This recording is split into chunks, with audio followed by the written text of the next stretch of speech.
Hello student, Jai Swaminarayan. Today we will continue. We continue with chapter number 3, building bylaws. In that we start with the applicability of the building bylaws.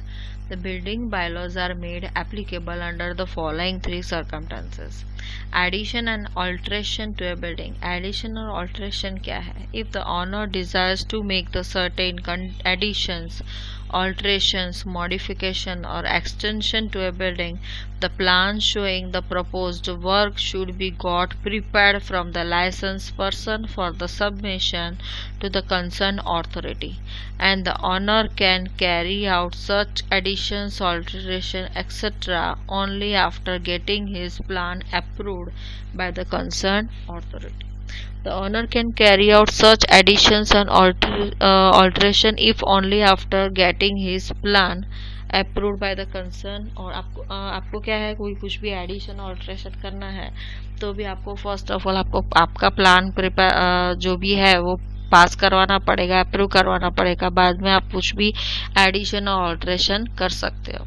New construction, the plan showing the project propose to be constructed on a particular site has to be suitably sanctioned before commencing the work. That means कोई भी काम start करना है तो आपको क्या करना पड़ेगा, पहले तो प्लान कंसर्न अथॉरिटी के पास सैंक्शन करवाना पड़ेगा, फिर बाद में आप प्लान जो भी कंस्ट्रक्शन है वो कर सकते हो। Requirement of the open spaces, the open space shown on the plan and provided in conformity with the bylaw cannot be covered and it has to be kept permanently open.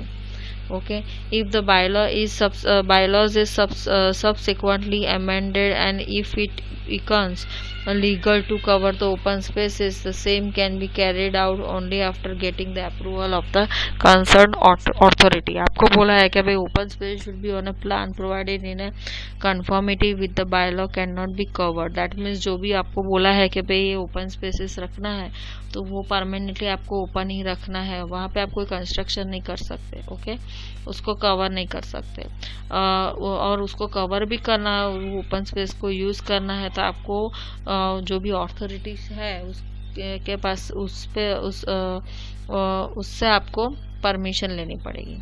Then setback distance, आप देख सकते हो यहाँ पे street है, that means यहाँ पे road है, वो फ्रंट में जो भी है that is called front setback. Then side में जो भी सेटबैक है दैट मीन्स ओपन स्पेस और space from your plot.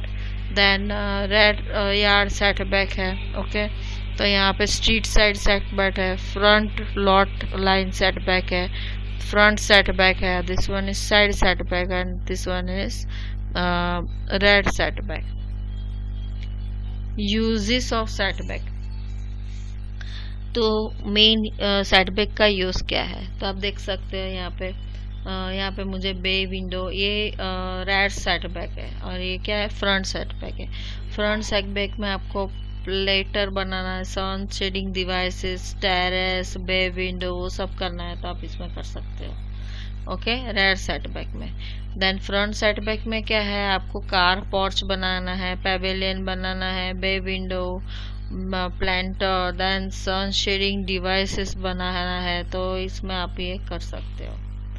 Setback distance advantages, if necessary part of the setback may be acquired for the purpose of widening of the road. For example, आपको road wide बनाना है, okay, उसका broadness बढ़ाना है, उसका width बनाना है तो आप setback का यूज कर सकते हो। It keeps the noise and dust away from the building से आपको नॉइज और डस्ट दूर रखना है तो आप सेटबैक प्रोवाइड कर सकते हो। ये सब उसका एडवांटेजेस है। तो setback at the street corners improves visibility, एफ्लेड provide fire safety to the traffic. That means आपने सेटबैक प्रोवाइड किया है तो क्या है, वो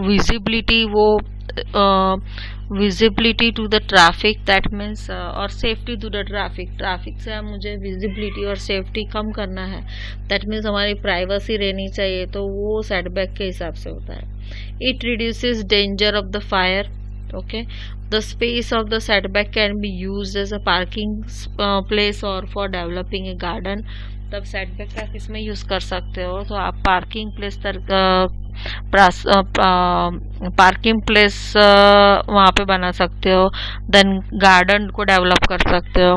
it helps better condition of the air, light, ventilation of the building. Air, light और ventilation आपको करना है बिल्डिंग में अच्छा चाहिए तो सेटबैक प्रोवाइड करना पड़ता है. Okay. Permissible setback. Width of the road up to 12 metre है तो परमिसेबल सेटबैक कितना रखना है 1.5. ग्रेटर देन 12 मीटर है तो आपको कितना रखना है 2. Then road width less than 3 और लेंथ इज लेस देन 30 तो no setback is provided. Advantages of the setback तो क्या आएगा, better condition of the air, light, ventilation at corners. It improves visibility and safety from the traffic. Space for the parking, protection of the building from the street nuisance like noise, reduce the danger of the fire from the neighbor house. It provides privacy in the building. Building and control line. The line up to which the plinth of the building adjoining a street or a road or a future street may lawfully extended is known as a building line. Building line यानी क्या क्या आप जहाँ तक construct कर सकते हो, that is called building line. Okay. उसके साथ में जो भी स्ट्रीट के साथ में जो अटैच है, okay, that is called building line. ये फॉर एग्जांपल ये स्ट्रीट है, स्ट्रीट, ओके, तो स्ट्रीट के साथ जो भी लाइन अवेलेबल है that is called building line. के यहाँ से the line up to which the plinth of the building adjoining a street. आप प्लिंथ जो भी हमारी स्ट्रीट लाइन है उसके पैरेलल जो भी लाइन है that is called building line. Adjoining a street or a road or a future street may lawfully extended is known as a building line. The buildings such as cinemas, factories, commercial centers which attract the large number of the vehicles should be set back distance apart from the building line. तो जो भी large building है, for example cinemas है, factories है, commercial centres है, which attract the large number of the vehicle should be set back distance apart from the setback distance apart from the building line. Okay, the line up to which the such building can be constructed is known as control line. तो जहाँ तक आप construction कर सकते हो that is called control line. The line up to which such building can be constructed is known as a control line. Control line का मतलब क्या है कि जो भी हम बिल्डिंग, सिनेमास है, फैक्ट्रीज है, कॉमर्शियल सेंटर्स है, बस उसमें क्या होता है कि पार्किंग फैसिलिटीज़ होती है. तो पार्किंग फैसिलिटी में क्या होता है कि जो भी फ्रंट साइड है वहाँ पे हमें क्या करना पड़ता है, जो भी हमारी बिल्डिंग लाइन है उससे थोड़ा ज़्यादा हमें एरिया रखना पड़ता है जिसकी वजह से पार्किंग वगैरह हो सके. तो बिल्डिंग लाइन से थोड़ा जो भी यहाँ पे आपको दिख रही है बिल्डिंग लाइन उससे थोड़ा अंदर थोड़ा प्रोवाइड करना पड़ता है because of parking.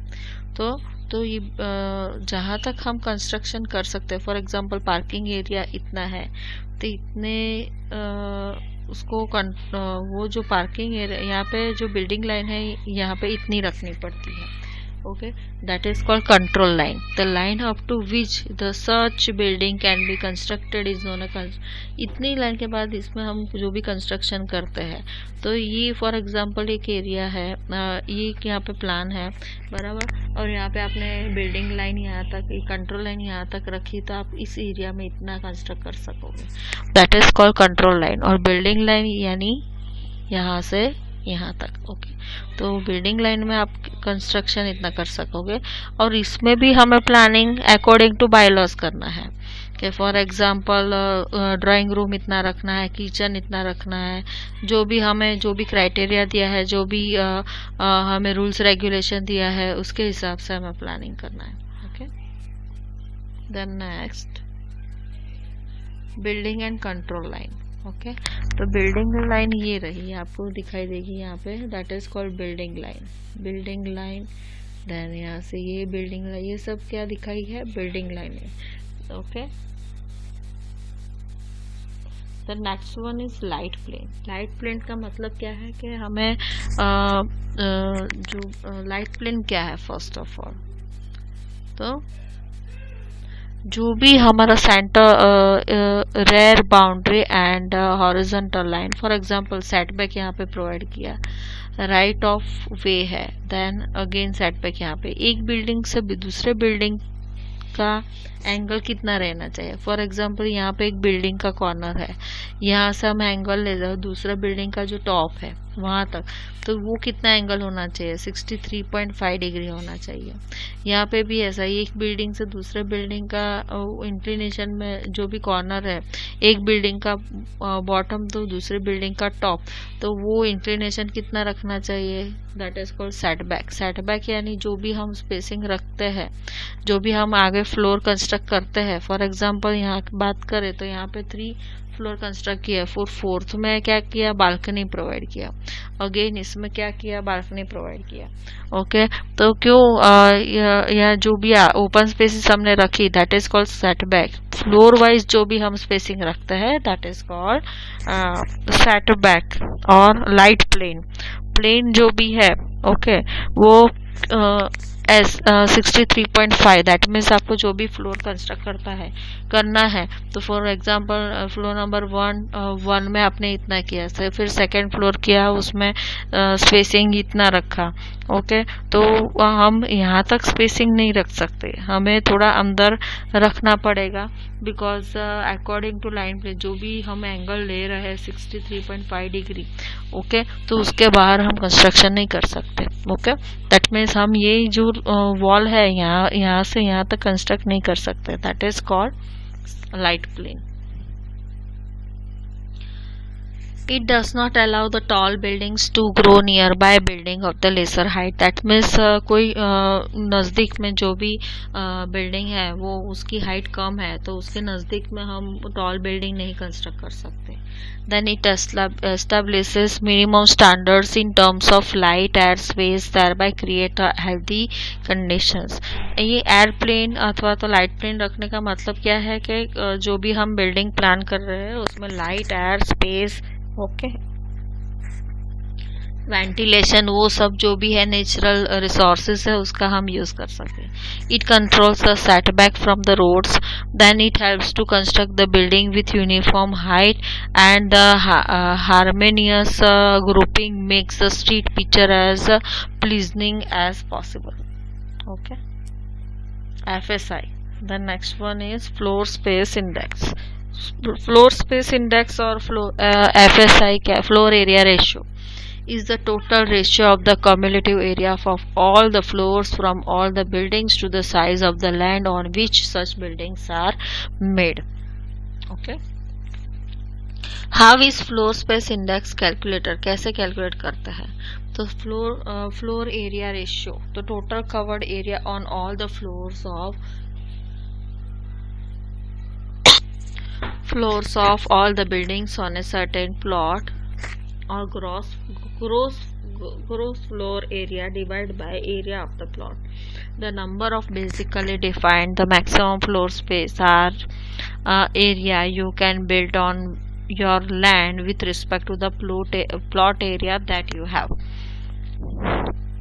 The number basically defines the maximum floor space area you can build on your land with respect to the plot area. Plot area जितना है उसके हिसाब से आप कितना maximum floor space area cover कर सकते हो वो डिफाइन करता है, that is called the floor space index.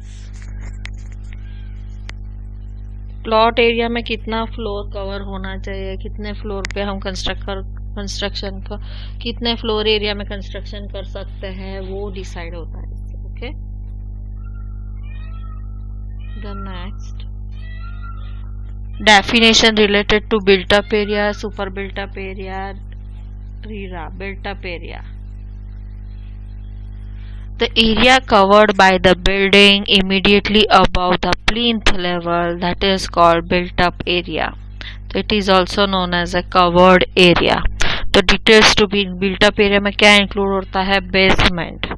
Okay, तो detail not included in the step, basement में steps नहीं include होगा, then building structure में ओटा, then ramps में खुंडी, then swimming pool, then reservoir में foundation, chimney में manhole, water purification plant. Carpet area is equal to 3.03 into 3.03 and built up area is equal to 3.35 into 3.35. देखो यहाँ पे आपको डायमेंशन दिया है 3.03 3.03 और कारपेट एरिया आपके पास है 3.3, बिल्टअप एरिया आपके पास है 3.35 3.35 है.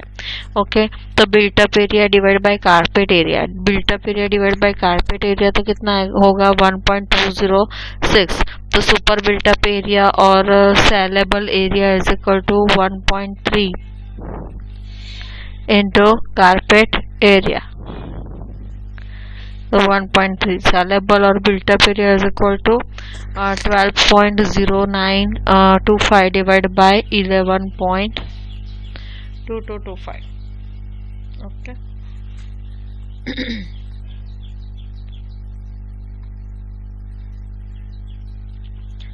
Plinth area.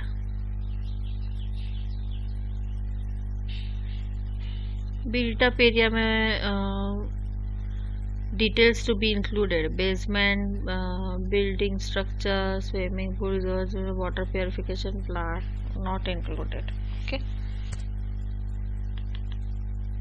Covered area, built up area is overall including wall, and carpet area, that means excluding wall. Plinth area means the built up covered area measured at the floor level of the basement or of any story. The area of the walls at the floor level excluding the plinth offset, then external area of the projecting cladding, etc. Then not included the additional floor to accommodate the seats in theaters, then assembly halls or auditoriums. Cover of the stair. Okay, cover of the stair, then barsati machine room, porch without cantilever, वो सब plinth area में cover होता है. Okay, machine room, then machine room, cover of the stairs, वो सब plinth area में cover होता है. जबकि area not included in plinth area तो क्या इंक्लूड नहीं होता है, तो balcony, curvature provided to improve the appearance, platform without cover, terrace, above floor, dome, tower at terrace, spiral stairs, वो सब इंक्लूड नहीं होता है. Carpet area refers to the actual area that lies between the walls of a house. Essentially, if you are planning to lay a carpet, this is the area it would occupy. The carpet area does not take into account the thickness of the walls. According to the Real Estate Rules and Regulation Act 2016, carpet area is defined as not usable floor area of the apartment or the house. It includes the area occupied by the walls, area lying under the surfaces, shafts, or being occupied by a balcony, veranda, terrace. Okay, वो सब area carpet area में नहीं आता. That means balcony है, corridor है, then veranda है, terrace है, तो वो कारपेट एरिया में नहीं आएगा. Okay, the area of the lobby और any space outside the main door is completely excluded to measure the carpet area. However, an area occupied by the walls that serve as a partitions within the structure is considered a part of a carpet area. That means partitions है तो उसको carpet area में हम ले सकते हैं. Okay, kitchen, toilet, bedroom, balcony, living room, that is called carpet area. Then kitchen. Okay, this one green one is this one is carpet area, and orange one is wall area. Okay, then this one is built up area. Built up area, that means इसमें आप built up कर सकते हो, building build कर सकते हो. और this one is called the common access area, that is called super built up area.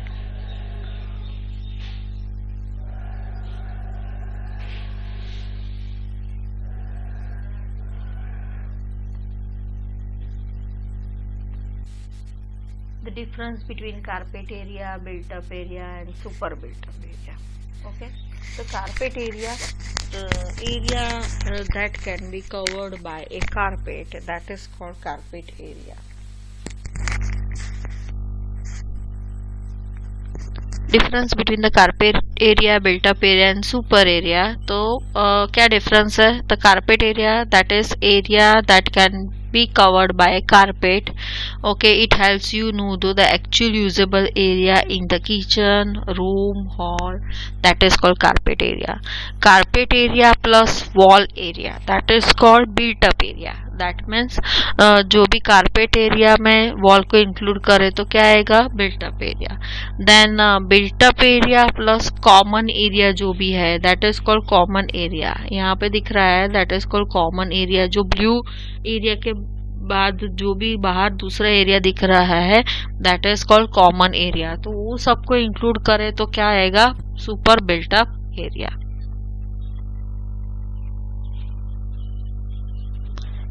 Built up area typical regulations. The FSI shall be one with maximum utilization up to 2.4 on the ground floor.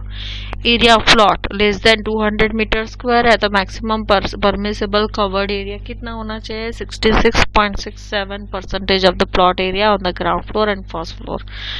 Then 201.500, that means 50% of the floor area or 133 meter square whichever is more. Then 5012,000 आपके पास plot area है तो आप maximum कब कितना area cover कर सकते हो? तो 40% ऑफ द प्लॉट एरिया और 250 मीटर्स का whichever is more. Greater than 1000 metre square plot area है तो 33.33% ऑफ द प्लॉट एरिया और the 400 metre square whichever is more. Okay, आज इतना ही रखते हैं. ओके, इतने तक रखते हैं. Thank you.